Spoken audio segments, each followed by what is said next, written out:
Bienvenue dans le deuxième épisode des visites virtuelles des intérieurs secrets de la Chaux-de-Fonds.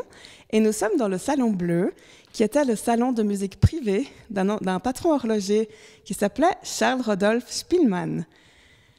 En 1907, Spillmann fait décorer son nouveau salon dans le style sapin, qui est un style art nouveau très spécial qu'on trouve à la Chaux-de-Fonds. Donc le décor est réalisé par des étudiants de l'école d'art et les motifs sont tous inspirés de la nature du Jura. Au mur, par exemple, on a ce qu'on appelle des toiles marouflées qui sont tendues et collées. Et si on regarde bien, on voit qu'il s'agit d'une forêt jurassienne. Là, on voit le motif de sapin qui est très stylisé, c'est-à-dire qu'il a été réinterprété pour en faire un motif unique. Et ici, au premier plan, on voit de magnifiques gentianes qui rappellent les pâturages de la région.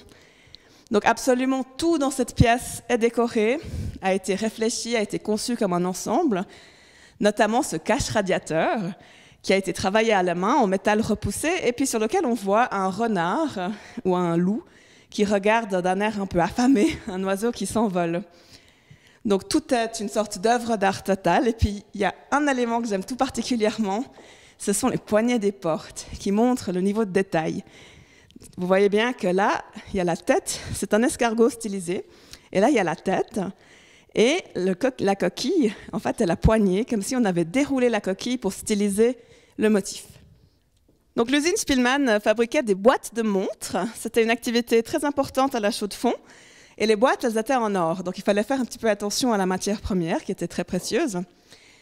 Et on a la chance d'avoir à côté du Salon Bleu un étage de l'usine qui n'est plus en fonction, mais qui nous donne une idée de l'ambiance des anciens ateliers du début du XXe siècle.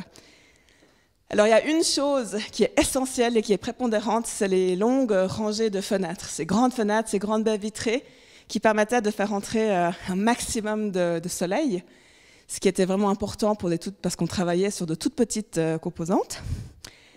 Et au sol, ici par exemple, on voit les traces des machines d'autrefois.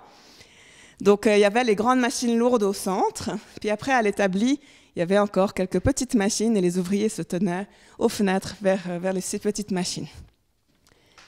Ici, on voit encore les claies. Donc, c'est des claies qui ont été reconstituées, qui étaient très typiques à l'époque dans tous les ateliers.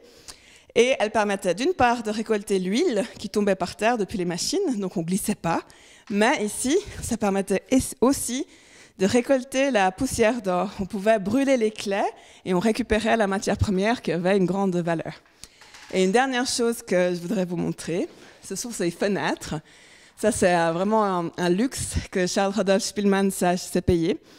Parce que vous voyez qu'en haut, la fenêtre s'ouvre vers l'intérieur, mais en bas, elle s'ouvre vers l'extérieur. Ça veut dire que si jamais un ouvrier était tenté de lancer un petit lingot par la fenêtre vers un ami qui se trouverait en bas, en fait, ce lingot ne pourrait jamais sortir du bâtiment.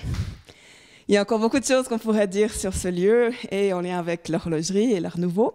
Donc, si ça vous intéresse, je vous invite à contacter l'Office du tourisme pour venir visiter ce lieu et je vous retrouve dans quelques instants dans un dernier endroit secret.